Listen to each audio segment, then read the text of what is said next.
अब मैं हमारे अगले स्पीकर जो ना सिर्फ अपने फील्ड में गुरु माना जाता है उनको काम कर रहे हैं, बल्कि साथ के साथ सोशल वर्क भी कर रहे हैं कि तमन्ना दर्द दिल की हो तो खिदमत कर फ़कीरों की, नहीं मिलता ये गौहर बादशाहों के ख़ज़ीनों में। और उनके लिए कि उठो मेरी दुनिया के गरीबों को जगा दो, काखे उम्रा के दरो दीवार हिला दो, जिस खेत से दहकान को मयस्सर नहीं रोज़ी, उस खेत के हर गोशाए गंदुम को जला दो। तो आप सबकी भरपूर तालियों में असबर अली, सीईओ नोवा टेक्नोलॉजीज़, भरपूर तालियों में इस्तकबाल कीजिए कि वो स्टेज पर आएँ और अपने ख्यालात का इजहार करें। आपकी तालियां कम नहीं होनी चाहिए, क्योंकि आपके लिए प्रॉपर खाने का इंतज़ाम भी है और आपका जो स्टैमिना पहले था वो भी अब होना चाहिए। असबर अली, सीईओ नोवा टेक्नोलॉजीज़।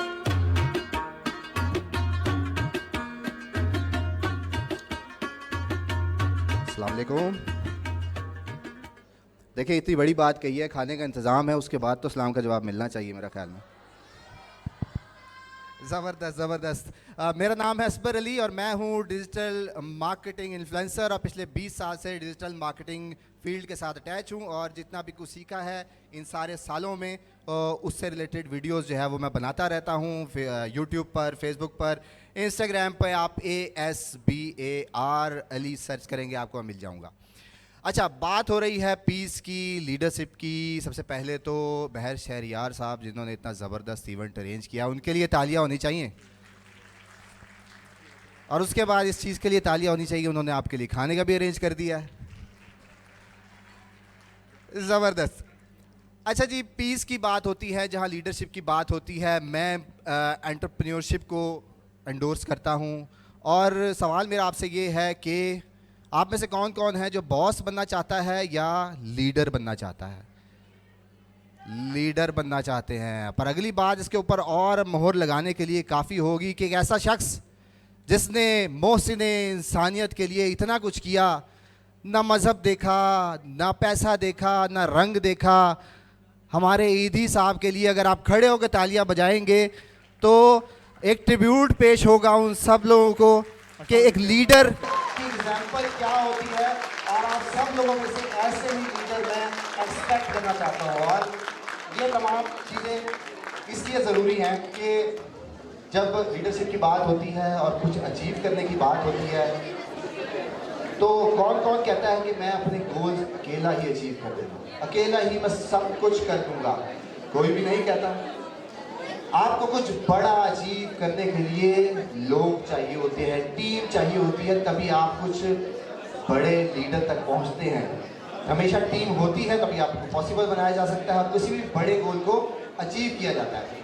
मेरा फील्ड जो है वो ऑनलाइन पैसे कैसे बनते हैं ये एंडोर्स करता हूँ, ये सिखाता हूँ और इसी के ऊपर ही पॉडकास्ट करता हूँ, ताकि आप जैसे लोग जो कि शायद अगर हाथ खड़ा करके बताएंगे कौन कौन लोग स्टूडेंट्स हैं, स्टिल स्टूडेंट्स हैं, ज़बरदस्त ज़बरदस्त फ्यूचर के एम्पावर। और कौन कौन चाहता है कि अगर मैं स्टडी कर रहा हूँ तो साथ थोड़े बहुत पैसे भी बन जाए, थोड़े बहुत पैसे भी बन जाए। सवाल सब चाहते हैं, सब चाहते हैं। असल में हमारी यूथ के खर्चे बहुत बढ़ गए ना। अब आईफोन चाहिए हर बंदे को, तो पैसे तो खुद कमाने पड़ेंगे ना, पीछे से तो नहीं मिलेंगे।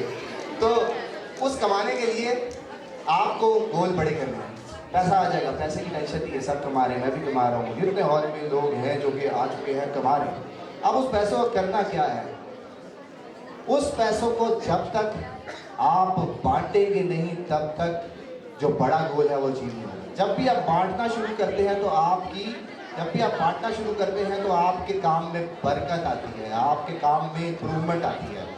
अच्छा, अब क्या होता है कि हमारी फील्ड में हम कहते हैं कि पैसे बनाओ। एक बच्चा भी है छोटा सा, उसे कहते हैं चलो पैसे बनाओ, यूनिवर्सिटी स्टूडेंट हो तो चलो इनकम करो। कैसे करनी है उसके लिए ऑनलाइन सब कुछ पड़ा हुआ है। अब हमारे जैसे लोग होते हैं जिन्होंने एजेंसी बनानी है, हमें 10, 20, 50, 100 लोग चाहिए हैं। जब हम कह रहे हैं कि इंडिविजुअल को कि भाई पैसे बनाओ, तो वो अपने लिए बनाएगा, हमारे लिए बनाएगा? अपने लिए बनाएगा कि हमारे लिए सैलरी पे काम करेगा? डेफिनेटली अपने लिए बनाएगा। तो अगर वो अपने लिए बनाएगा तो हमें लोग कहाँ से मिलेंगे, हमारे काम करने वाले कैसे मिलेंगे? ये सबसे बड़ा इशू चलता रहता है। अब कहानी इससे रिलेटेड मुझे याद आ गई कि एक साहब थे। अब जाहिर बात है, आप इस चीज़ से रिलेटेड जो है वो जब बात कर रहे होते हैं तो लोग कहते हैं कि जी हमने भी छोटी सी कंपनी बना रखी है, 2 लोग हैं काम करने वाले, एक बंदा चाहिए, बड़ा ज़बरदस्त सा बंदा दे दें। बहुत ज़बरदस्त सा बंदा कर दे रहे और रेगुलरिटी के साथ, सिंसियरिटी के साथ काम कर रहे हैं। मैंने कहा कि एक साहब बड़े टाइम से पीछे पड़े हुए थे। मैंने कहा अच्छा आपकी टीम कितनी? उसने कहा 2 लोग हैं मेरे पास, मैं तीसरा हायर करना है, मैं आहिस्ता आहिस्ता बढ़ा रहा हूँ। उसने कहा 2 साल में मैंने 2 बंदे जमा किए अपने लिए काम करने के लिए। तो आप एक ज़बरदस्त ऐसे ही दीजिए ताकि वो 3 हो जाए, तो मुझे अभी करंटली 3 बंदों से मेरा गुजारा हो जाएगा।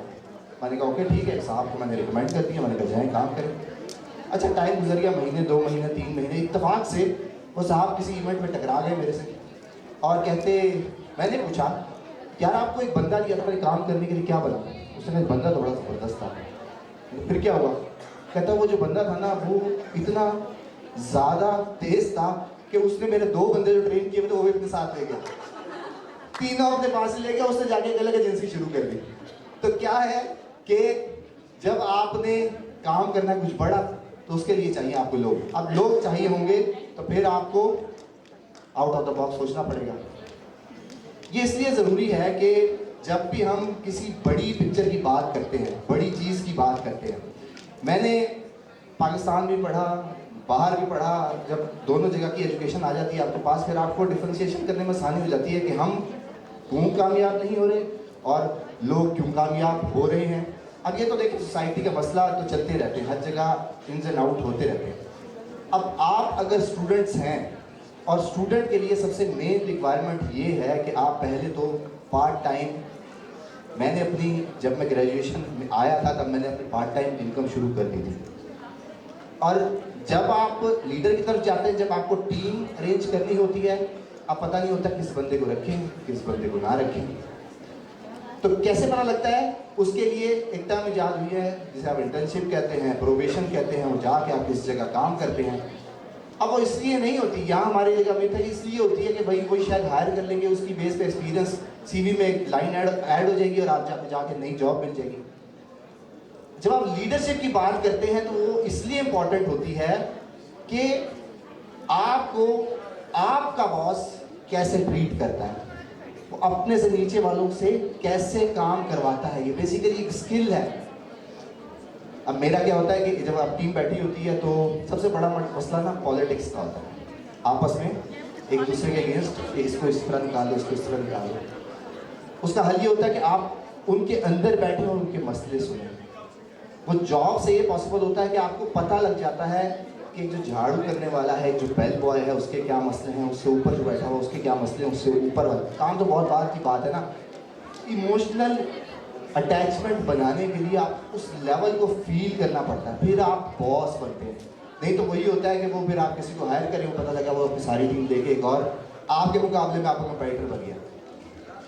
तो लास्ट में 2 लाइन्स कि आप अगर चाहते हैं ग्रो करना तो इंस्टेंटली इतना ज़रूर अर्न करना शुरू हो जाए कि आप अपनी फीसेस खुद पे करना शुरू कर दें। और ये आपने ठान लेना है।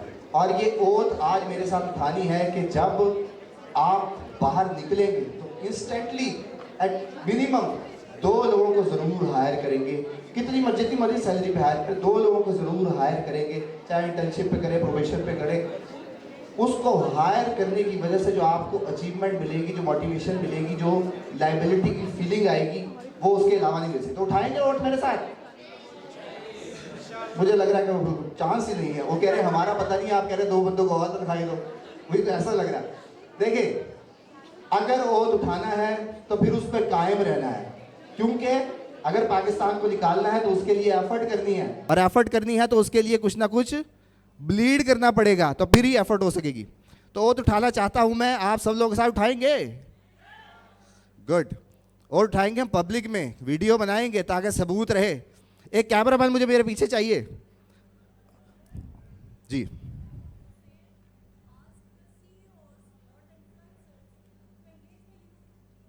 For to hire them, exactly.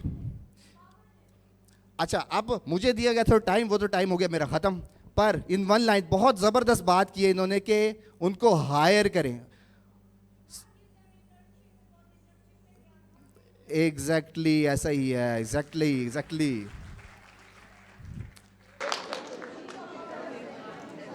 क्योंकि वो पे नहीं करते और हमें तो पे। आप इंटरनेशनली जाए, आप किसी से 1 घंटा भी काम नहीं करा सकते बगैर पे किए। किसी का आप टाइम ले रहे हैं तो जब आप किसी का टाइम ले रहे हैं तो फिर आप किसी को पे नहीं कर सकते, पर अगर अपना बॉस बनना है तो फिर कुछ करके दिखाना है। तो एक छोटी सी रील बनाएंगे आपके साथ, मैं बोलूंगा लीडर कब बनना है तो आपने बोलना है आज से और अभी से। ओके, बैठेंगे या नीचे आगे टेक करेंगे। तो लीडर आज से बनना है या तो लीडर कब से बनना है? जबरदस्त हो गया। टेक 2।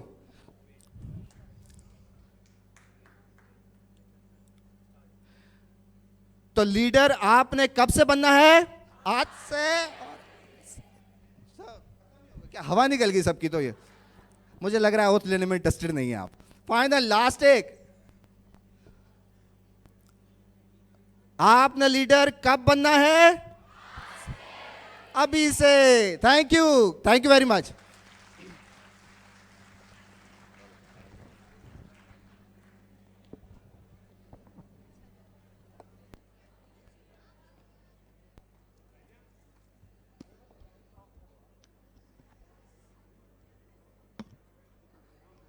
बहुत शुक्रिया। असबर अली साहब जो थे वो एक्टिविटी भी कर रहे थे, साथ के साथ उनकी जो स्पीच थी वो भी उन्होंने बहुत बेहतरीन दी। आगे बढ़ते हैं और अब एक ऐसी शख्सियत की बात करूंगी जो मेरी भी बहुत फेवरेट हैं, मेरे भी बहुत फेवरेट हैं, और जिन्होंने मेहनत की है जब उनके पास कुछ भी नहीं था, मतलब कि यहाँ तक के लोगों ने उनको बहुत डिग्रेड किया, डिप्रेशन स्ट्रेस से गुजर कर आज वो कामयाब हैं और अपने साथ साथ वो यूथ को भी कामयाब कर रहे हैं। उन्होंने ना सिर्फ अपने लिए काम किया बल्कि उन लोगों के लिए काम किया जो उनकी तरह ही ज़िंदगी गुजार रहे हैं। कहा जाता है कि अगर आप गरीब पैदा होते हो तो ये आपकी गलती नहीं है, लेकिन अगर आप गरीब मर जाते हो तो ये आपकी गलती है। तो इसी तरह किसी भी इंसान को मेहनत करना, वो कहते हैं शिकवा जुल्मत शब से तो कहीं बेहतर है अपने हिस्से की शमा ही जलाते जाएं। उन्होंने अपने हिस्से की शमा जलाई और ये साबित किया कि वक्त के बहते दरिया में कुछ तो बाहें मारो तुम, जीत अगर मुमकिन ना हो तो लड़ते लड़ते हारो तुम। तो मैं आप सबकी भरपूर तालियों में स्टेज पर इनवाइट करूंगी इस्माइल ब्लॉगर को कि वो स्टेज पर आएँ, लेकिन उनसे पहले उनकी एक वीडियो है वो मैं प्ले करवाना चाहूँगी कि वो वीडियो प्लीज़ प्ले कर दीजिए। वगैरह में तो आपने काफ़ी कहानियाँ सुनी होंगी, लेकिन ये एक सच्ची कहानी है एक ऐसे लड़के की जो आजकल पाकिस्तान में इंटरनेट, यूट्यूब, सोशल मीडिया, खासकर ब्लॉगिंग की दुनिया में छाया हुआ है। हालांकि शुरू में इसको ये पता नहीं था कि एक ईमेल आईडी कैसे बनती है। 2009 में इसने पेशावर में एडमिशन करने का इरादा किया तो इसकी अम्मी इसको रोकने लगी क्योंकि इसके पीछे वजह पैसों की थी और ऐसे सख्त हालात थे कि इतने पैसे ही ना थे क्योंकि घर में सिर्फ यही थे, इसके अलावा और कोई दूसरा कमाने वाला नहीं था। वो कहते हैं ना कि मुसीबत में अपने काम आते हैं, लेकिन इसको तो अपने भी काम ना आए। जब इसने अपनों से मदद मांगी तो उन्होंने मुंह मोड़ लिया। लेकिन कहते हैं ना, जो अल्लाह पे भरोसा रखते हैं और मेहनत करते हैं वो तकदीर जरूर बदलते हैं। फिर इसने मेहनत की और इसने फिर अल्लाह पर तवक्कुल किया और उसी को अपना दोस्त बनाया और सख्त मेहनत शुरू कर दी। आहिस्ता आहिस्ता हालात बदलने लगे, दोस्त मिलने लगे, अपना रेस्टोरेंट ओपन किया, बाहर के ममालिक का विजिट किया और सब कुछ वैसा ही होने लगा जिसको ये ख्वाब समझता था। अल्हम्दुलिल्लाह दोस्तों, अब इसके पास एक अच्छा घर है, कीमती गाड़ियां हैं और पूरी दुनिया में इसके चाहने वाले हैं और आज पाकिस्तान और दुनिया में ब्लॉगिंग, यूट्यूब में एक अपनी पहचान रखता है जिसको लोग इस्माइल खान के नाम से जानते हैं।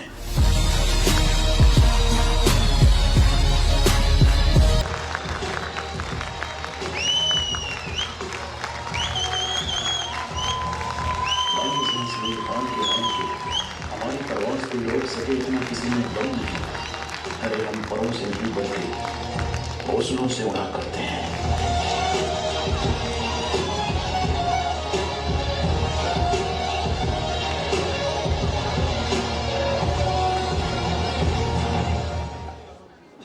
बिस्मिल्लाहिर्रहमानिर्रहीम। अस्सलामु अलैकुम। मेरा नाम इस्माइल है और स्टोरी आप लोगों ने मेरी सुन ली और उस स्टोरी के अंदर एक ही मैसेज है जो कि इस पूरे इवेंट का थीम है एंड दैट इज लीडरशिप। कि आप कैसे एक लो लेवल से उठ के आते हैं और आपके अंदर जब लीडरशिप की क्वालिटी होती है तो आप लीडर बन के लोगों को रास्ता दिखाना शुरू कर देते हैं कि लाइफ में कैसे आगे जाना है। और उसके लिए आपको बाहर की सपोर्ट की बाद में ज़रूरत होती है, आपके अंदर से आवाज़ आनी चाहिए।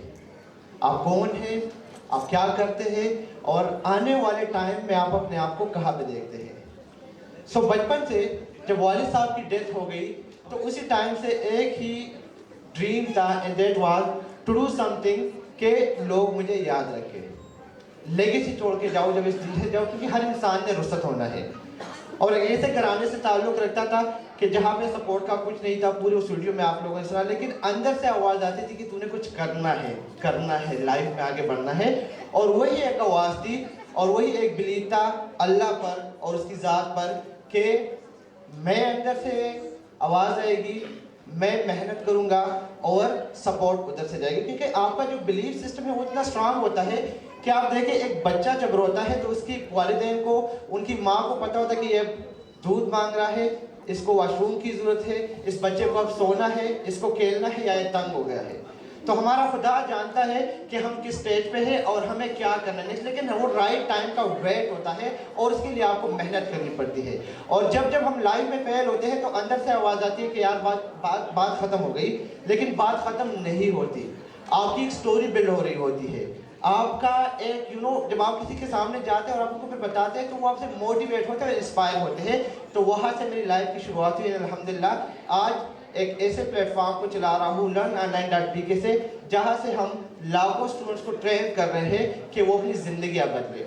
और क्योंकि मैंने वो टाइम देखा है, वो सख्तियाँ देखी है कि जहाँ पे कोई सपोर्ट करने वाला नहीं होता, तो वो क्वालिटीज़ मेरी अंदर है कि मैंने उस चीज़ को आगे लेके जाना है और इंस्पायर करना है लोगों को। क्योंकि एट द एंड हमें इस दुनिया से जाना है और जब जाना है तो जब चले जाते हैं तो वहाँ पे क्या होता है, एक लेगेसी छोड़ के जाते हैं कि पीछे दो बंदे कहे कि यार ये बंदा काम का बंदा था। और मैं स्पेशली यहाँ पे असफर भाई ने इस हवाले से बात की, ईदी साहब की एग्जाम्पल देना चाहूँगा। ईदी साहब क्या किया उन्होंने, अपने लिए कुछ नहीं किया उन्होंने इस दुनिया के लिए बहुत कुछ किया, हम लोगों के लिए बहुत कुछ किया। और आज वो इस दुनिया में नहीं है, लेकिन जब भी उनका नाम लिया जाता है तो हमारे सर फहर और इज्जत से झुक जाते हैं और हम दुनिया के सामने ना सर हमारा सर उन्हें सल्यूट किया। सो ये क्वालिटी ऐसी क्वालिटी है जो कि आपको न सिर्फ खुद मोटिवेट रखती है बल्कि उसके साथ साथ पूरी दुनिया को भी इंस्पायर करती है। ज़्यादा टाइम नहीं लूँगा, 2-3 बातें करूँगा क्योंकि टाइम बहुत ज़्यादा हो चुका है, जिस पर अगर आप मेहनत करेंगे और काम करेंगे तो आपकी ज़िंदगी चेंज हो सकती है। द फर्स्ट वन इज़, ये बात मैं हर जगह पे करता हूँ, द फर्स्ट वन इज़ खुदा को अपना दोस्त बना लो। आप लाइफ में जो भी करें, इंसान की गलतियाँ होती रहती है, लेकिन खुदा को अपना दोस्त बना लो, उसी से मांगो, वो देता है यार। मेरे केस में उसने दिया। दूसरी बात, आपके अंदर अज़म होना चाहिए। आप फेल होंगे, आप दोबारा उठेंगे, आप फेल होंगे, आप दोबारा उठेंगे। अक्सर होता है दोस्त कहते हैं कि यार मुझे डर है कहीं मैं फेल न हो जाऊँ। तो यार आप कामयाब कब हुए हैं, राइट? आप फेल न हो जाए तो आप कामयाब कब हुए, ये माइंड में होना चाहिए ना। So this is the second thing, अगर आप स्टेप नहीं उठाएंगे, आप मेहनत नहीं करेंगे तो फेल तो आप ऑलरेडी है। And the third thing is, अगर आपने आज मेहनत नहीं की है, बहुत इंपॉर्टेंट है, तो आप कहाँ पे होंगे? स्टेज के उस साइड आप लोगों ने बैठना है या आप लोगों ने यहाँ पे आके खड़ा होना है? आपने कौम को लीड करना है, अपनी कम्युनिटी को लीड करना है, या आपने सिर्फ बैठ के सुनना है? और जब आपके सर में सफ़ेद बाल लग जाएंगे, एज आपकी 40+ हो जाएगी और जब आपके सामने इस्माइल जैसा बंदा खड़ा होकर बात करेगा कि मेरी ज़िंदगी बन गई है, तो उस टाइम पर आप कहेंगे कि काश मैंने मेहनत की होती तो ज़िंदगी बन जाती मेरी, काश वो टाइम दोबारा आ जाए तो मैं वो सब कुछ कर लूँगा जो कि मुझे कामयाब कर सकता है। सो ये 2-3-4 क्वेश्चन है, आपने खुद से पूछना है। आपने लीडर बनना है, आपने गुलाम बनना है। आपने लीडर बनना है, आपने एम्प्लॉय बनना है। आपने लीडर बन के कौम को लीड करना है, या आपने सुनना है और इस दुनिया से उन हज़ारों लाखों करोड़ों लोगों की तरह रोशत होना है जिनका आज नाम निशान नहीं है। और सबसे बड़ा लीडर कौन है आप लोगों को पता है? सबसे बड़ा लीडर कौन है जिसकी एग्जांपल हम देते हैं और जिसकी एग्जांपल दुनिया देती है? हजरत मोहम्मद मुस्तफ़ा सल्लल्लाहु अलैहि वसल्लम। उससे बड़ा लीडर कोई नहीं है। उसकी जिंदगी आप उठा के देखें तो आपको आइडिया हो जाएगा कि हम क्या कुछ नहीं कर सकते, लेकिन सब जो बिलीफ सिस्टम है जो कि अंदर से आवाज़ आती है, उस आवाज़ को अगर हम दबाए तो लाइफ हमारी चेंज हो जाएगी। सो अगर आप लोग इस फील्ड में आना चाहते हैं, चूंकि मैं आईटी फील्ड से हूँ, तो मैं आपको यही कहूँगा कि आईटी इज़ द फ्यूचर। अगर आपको आगे आना है, इस कौम को लीड करना है, तो आप आईटी की टेक्नोलॉजी से फ़ायदा उठा के इस दुनिया में एक अलग मुकाम पे पाकिस्तान को लेके जा सकते हैं। फॉर दैट पर्पज़ आप लोगों ने आज ही मेहनत करनी है। आज ही सिंपली जाके हमने अपने आप से एक क्वेश्चन करना है कि आप लोग गुलाम बनना पसंद करेंगे या आप लोग लीडर बनना पसंद करेंगे। आपको अंदर से अगर जवाब आ गया और आपने मेहनत शुरू कर दी तो आप कामयाब हो जाएंगे। एंड अगर नहीं आया तो जैसे लाइफ जी रहे हैं यही आप जीते रहेंगे और कल को बाकी लोगों से इंस्पायर होते रहेंगे। Thank you so much. सोचना जरूरी है।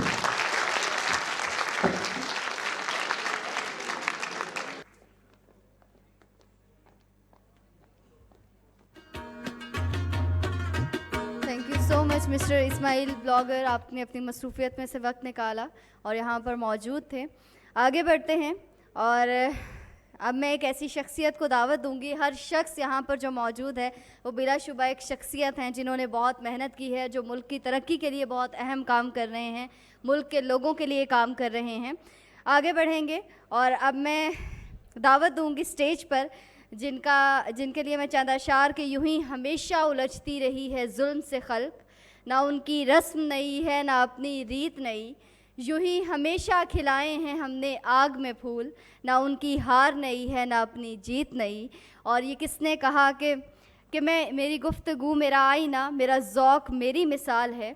और इनका ये मानना है कि दीप मंदिर के हों या मस्जिद के, हमें तो बस रोशनी चाहिए। तो मैं स्टेज पर दावत दूंगी आप सबकी भरपूर तालियों में CEO handmade mafia local e-commerce से यासिर शरार साहब को कि वो स्टेज पर आएँ और अपने ख्यालात के भरपूर तालियों में कि वो स्टेज पे तशरीफ़ ले आइए।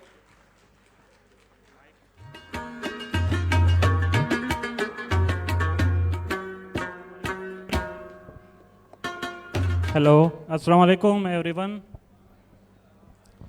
मेरा नाम यासिर शरार है। आप में से मोस्टली लोग मुझे नहीं जानते होंगे, लेकिन यहाँ पे बैठी हुई ख़वातीन जब मैं देखता हूँ तो बहुत खुश हो जाता हूँ, क्योंकि और क्या चाहिए, इतनी ख़वातीन जब बैठी हुई है। नहीं, उस सेंस में नहीं बात कर रहा, क्योंकि मेरा मोटिव है कि विमेन एम्पावरमेंट, मैं उस पर हमेशा बात करता हूँ। तो आप और कुछ ना समझिएगा।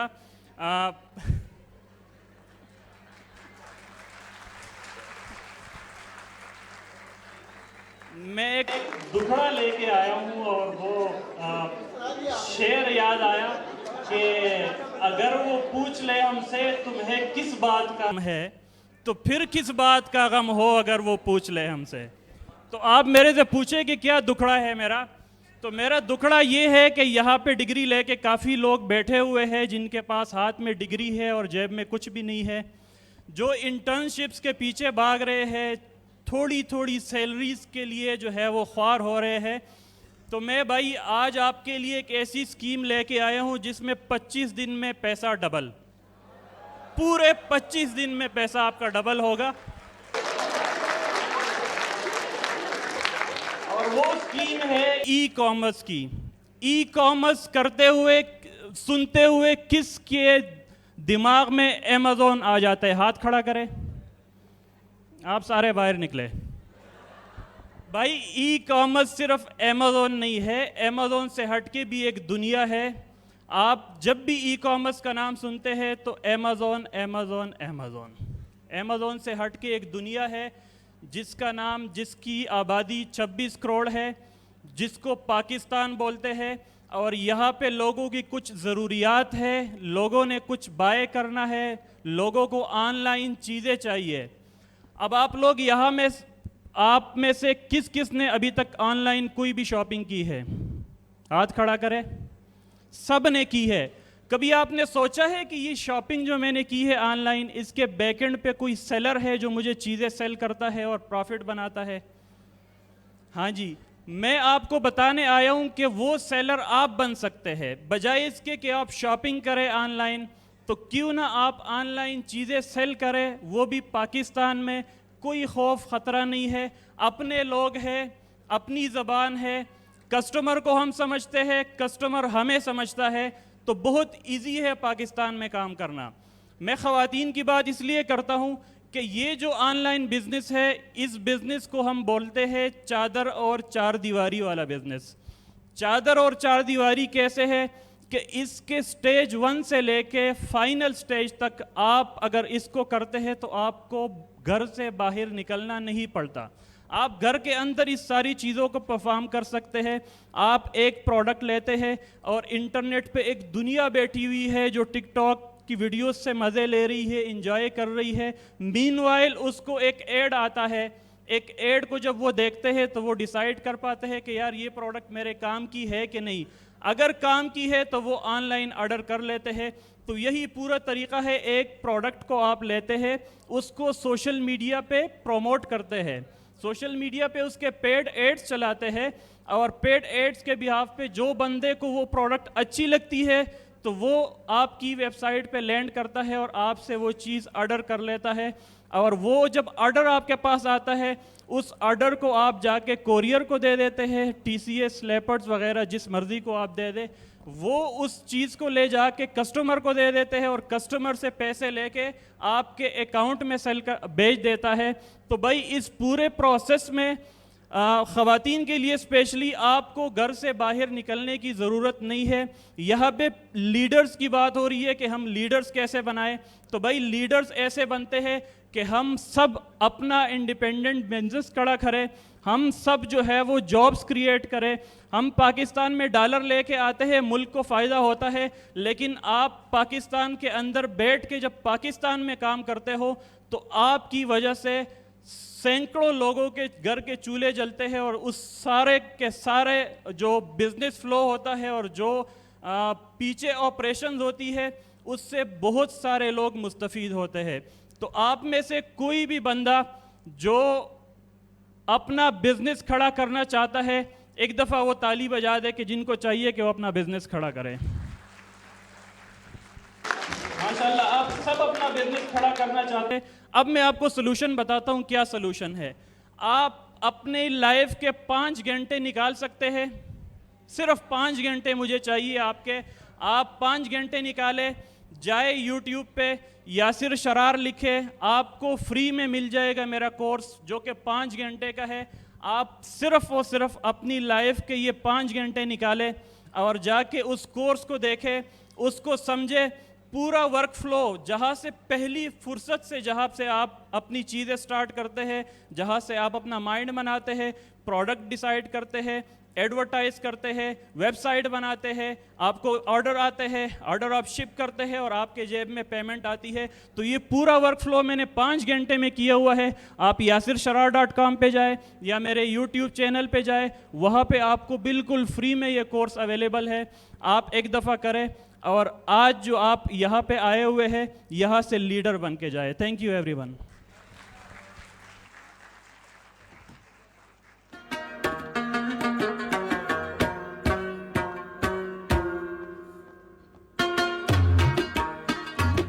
बहुत शुक्रिया यासिर शरार साहब, CEO हैंडमेड माफिया जो थे वो अपनी स्पीच कर रहे थे। आगे बढ़ते हैं और हमारे अगले गेस्ट स्पीकर को मैं स्टेज पर इनवाइट करूंगी। इन्फ्लुएंसर हैं, सोशल एक्टिविस्ट हैं, CEO फोकस मीडिया। आप सबकी भरपूर तालियों में अमार खान स्टेज पे तशरीफ लाएं। भरपूर तालियां होनी चाहिए, तालियों की आवाज़ थोड़ी कम है। बहुत शुक्रिया।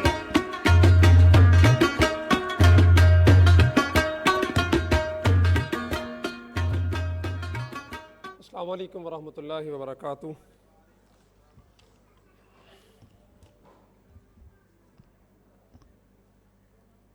बिस्मिल्लाहिर्रहमानिर्रहीम। पीस कॉन्फ्रेंस में मदऊ करने के लिए इसके मुंतज़मीन का बहुत बहुत शुक्रिया। दीन इब्राहीमी के जो जद्द अमजद हैं हज़रत इब्राहीम अलैहिस्सलातु वस्सलाम, जिनकी औलाद में से यहूदी निकले, ईसाई निकले और आखिर में उन्हीं की औलाद में से हज़रत मोहम्मद सल्लल्लाहु अलैहि वसल्लम को हमारा नबी बनाकर और दुनिया के लिए रहमत लिल आलमीन बनाकर भेजा गया, वो जब बैतुल्लाह की तामीर करते हैं और अल्लाह तबारक व तआला से दुआ करते हैं बहुत सारी चीज़ों के बारे में, तो जो पहली दुआ होती है, रब्बि जाल हादल बलद आमिना, अल्लाह ये जो घर मैंने बनाया है तेरा, इसको तू अमन का गहवारा बना दे, क्योंकि अमन के साथ ही तमाम चीज़ें जुड़ी हुई हैं। और अल्लाह तबारक व तआला ने जब अपने इनामात और अपने करम और अपने जो फैज़ गिनवाए इब्राहीम अलैहिस्सलाम को कुरान के अंदर, तो वहाँ भी अल्लाह ने सबसे पहले क्या कहा, व इज़ जअलनल बैत मसाबतल लिन्नास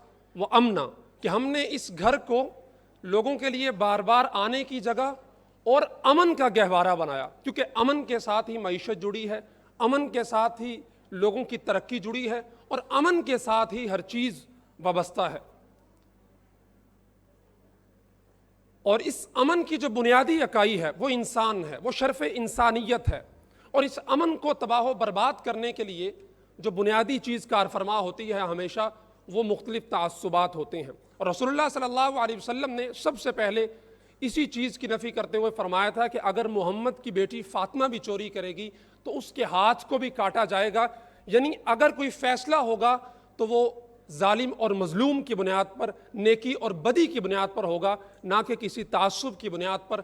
अगर किसी के साथ किसी रिश्ते की वजह से कोई तासुब बरता जाता है, खा वो ख़ानदानी हो, नस्ली हो, लिसानी हो या कौमी हो, उसकी वजह से मुआशरा नक्स अमन का शिकार होता है। और आखिरी अलविदाई खुतबे के मौके पे रसूलुल्लाह सल्लल्लाहु अलैहि वसल्लम ने जब फरमा दिया कि किसी काले को गोरे पर और किसी अरबी को अजमी पर कोई फ़ौक़ियत हासिल नहीं है, तो वो भी इसी जानिब इशारा था कि तमाम तासुबात की नफ़ी है। और ये इसलिए ज़्यादा ज़रूरी है कि इस दुनिया को हमने अमन का गहवारा बनाना है। आज बदकिस्मती से हम अगर पाकिस्तान के हालात को देखें, बहुत बातें की गई मईशत की, इन्फ्लेशन की, तो उस चीज़ के अंदर जो बुनियादी किरदार रहा है वो हमारे अमन का रहा है। हमारा अमन ख़राब है इसलिए हमारी मईशत ख़राब है, हमारा अमन ख़राब है इसलिए लोग बाहर की तरफ जा रहे हैं। अल्लाह ने कहा मसाबतल लिन्नास, हमने इस जगह को अमन का गहवारा बनाकर लोगों के लिए बार बार लौटने की जगह बनाई। आज बताएं आप, जो लोग बाहर जा रहे हैं हज़ारों की तादाद में, बल्कि लाखों की तादाद में, वो यूरोप में, अमेरिका में, दीगर ममालिक में क्यों जा रहे हैं? क्योंकि वहाँ पे अमन है और अमन की वजह से वहाँ पर मईशत है, वहाँ पर तासुबात नहीं है, वहाँ पर लिसानी, कौमी और दीगर बुनियादों पर कोई तफरीक नहीं की जाती है। और इस सब की बुनियादी वजह वो लॉ एंड ऑर्डर है जिसकी वजह से अमन कायम है। ये पीस कॉन्फ्रेंस का पैगाम सबसे बड़ा यही है कि हम हर किस्म के तासुबात से बालातर होकर सिर्फ एक मुसलमान की हैसियत से और एक इंसान की हैसियत से जालिम के खिलाफ खड़े हों और मजलूम के साथ खड़े हों। हम ये ना देखें कि गलती करने वाला चूँकि मेरा ज़ुबान का है और मेरे कबीले का है, मेरी कौम का है, तो मैंने इसके साथ खड़े होना। फिर काशिफ भाई ने तज़किरा किया कि दिसंबर के अंदर पीस कॉन्फ्रेंस करवाने का मकसद ये है कि एक बहुत बड़ी ट्रेजेडी हुई पाकिस्तान के साथ 1971 में। इस अमन कॉन्फ्रेंस के अंदर हमें उन लोगों को ज़रूर याद करना चाहिए कि जिन लोगों की जानों की कुर्बानी की वजह से पाकिस्तान के नक्शे के अंदर एक रंग उभरा, उनके लहू से आज पाकिस्तान सरसब्ज़ शादाब है, जिन्होंने तमाम तर तासुबात से बालातर होकर सिर्फ इसलिए कुर्बानियां दी कि वो पाकिस्तान के लिए खड़े थे, वो इस्लाम के लिए खड़े थे। हालांकि उनका ताल्लुक बांग्लादेश के साथ था, वो बिहारी कहलाते हैं, उनकी ज़मीन वो थी, लेकिन 1971 में मक्ती बाहिनियों का निशाना बने, इंडियन अफवाज का निशाना बने। और बदकिस्मती से आज 50 साल से ज़ायद गुजर गए और आज भी उन्हें कोई रिकग्निशन नहीं मिल रही, उन्हें कोई पहचान नहीं मिल रही है। आज भी वो यूनाइटेड नेशन के कैंपों के अंदर रहने पर मजबूर हैं और हम में से कोई उनका वाली वारिस बनने वाला नहीं है। दिसंबर के अंदर इस पीस कॉन्फ्रेंस के अंदर हमें ये अहद करना होगा कि हम अपनी हुकूमतों को इस बात पर मजबूर करें कि बांग्लादेश ने जिनको पाकिस्तानी डिक्लेयर करके अपने कैंपों के अंदर रखा था और हमने कहा था कि हम जल्द उनको पाकिस्तान के अंदर लाकर बसाएंगे और पाकिस्तान की नेशनलिटी देंगे, उनके साथ हमने क्या किया? आज वो जानवरों की तरह जिंदगी गुजार रहे हैं उन कैंपों के अंदर, कोई उनका पुरसाने हाल नहीं है। अभी तक बांग्लादेश उन्हें कबूल करने से इनकारी है, तो हमारी जिम्मेदारी क्या बनती है? और बदकिस्मती से मुख्तलिफ औकात के अंदर हमारी हुकूमतों का मौक़िफ़ उस हवाले से मुख्तलिफ रहा। कभी कहा गया हम उन्हें ला के बसाएंगे, कभी कहा गया कि बांग्लादेश उनको शहरियत दे दे, कभी कहा गया कि ये सिर्फ हमारा मसला नहीं है बल्कि तमाम ममालिक अपने दरवाजे खोलें और उनको पनाह दे। और वक्त गुजरने के साथ साथ उनकी उम्मीदें दम तोड़ती चली जा रही हैं।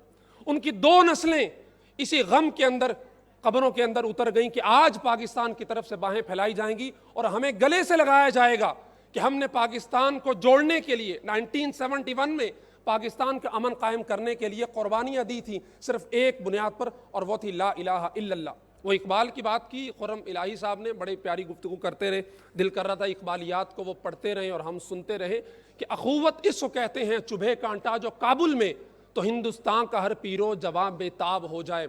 लेकिन आज सूरत हाल क्या है? इकबाल एक नज़म में कहते हैं कि इस दौर की मैं और है जाम और है जम मोर, इस दौर की मैं और है जाम और है जम मोर, साकी ने बिना की रविश लुत्फ सितम मोर, तहजीब के आज़र ने तिरशवाए सनम और, मुस्लिम ने भी तामीर किया अपना हरम मोर। हम आज इतनी ज़्यादा अकाइयों के अंदर बट गए कि हमें दुनिया के दूसरे हिस्सों में बसने वाले वो मुसलमान कि जिनका दिल पाकिस्तान के साथ धड़कता है, हम उनकी कोई खैर खबर ले सकें। गज़ा की फ़लस्तीन की बात की ताहा भाई ने, मैं मिला डॉक्टर नाजी ज़ुहैर, हमास के जो पॉलिटिकल रहनुमा हैं, पाकिस्तान के दौरे पर थे। उन्होंने कहा कि हमें पूरी दुनिया के अंदर किसी से कोई उम्मीद नहीं है, अगर कोई उम्मीद की रमक बाकी है, अगर कोई आस बाकी है, तो वो सिर्फ तुम लोगों से है, क्योंकि तुम ही वो थे जिनकी तरक्की देखकर हम खुश होते थे कि अगर ये तरक्की कर गए, ये दुनिया के अंदर आगे बढ़ गए, तो यही हमारी आवाज बनेंगे और यही हमारे आगे खड़े होकर हमारी तरफ आने वाली हर गोली को, हर तलवार को, हर तीर को रोकेंगे और हमारे साथ हुए जो जुल्म हैं, जो नाइंसाफियां हैं, उनका बदला लेंगे। और हम गजा के मुसलमानों के साथ सिर्फ इसलिए नहीं खड़े कि वो मुसलमान हैं, हम गजा के मुसलमानों के साथ इसलिए खड़े हैं कि हमें रसूलुल्लाह सल्लल्लाहु अलैहि वसल्लम की तालीमात ये हैं कि आपने हर जालिम के खिलाफ खड़े होना है, कोई तासुब का मुजाहरा नहीं करना, खा मजलूम वो ईसाई हो यहूदी हो, इस्लाम की तालीम है कि आपने उसके साथ खड़े होना। और बदकिस्मती से हम गजा के मुसलमानों की मदद क्या करेंगे जब वो लोग जिन्होंने पाकिस्तान के लिए कुर्बानियां दी 1971 में, हम उनकी आवाज़ नहीं बन रहे, हम उनके लिए खड़े नहीं हो रहे। वो जो चाहते हैं हम उनके लिए वो करने से आ रही हैं। तो इस पीस कॉन्फ्रेंस के ज़रिए और दिसंबर में जो डेडिकेट की जा रही है उन शोहदा को जिनके लहू से पाकिस्तान के नक्शे के अंदर रंग उभरा, इसके ज़रिए हम मुतालबा करते हैं हुकूमत वक्त से कि उन 50-52 सालों से कैंपों के अंदर रहने पर मजबूर महसूर लोगों के लिए अपना किरदार अदा करे और उन्हें पाकिस्तान के अंदर लाकर बाइज्जत शहरी बनाकर उनकी हौसला अफजाई की जाए और बताया जाए कि जिन लोगों ने पाकिस्तान के लिए कुर्बानियां दी थीं, अगरचे उनकी कुर्बानियों की वजह से पाकिस्तान दौलत होने से तो ना बच सका, लेकिन हम उन कुर्बानियों को रिकग्नाइज करके उनको पाकिस्तान के माथे का झूमर बना रहे हैं। बहुत बहुत शुक्रिया।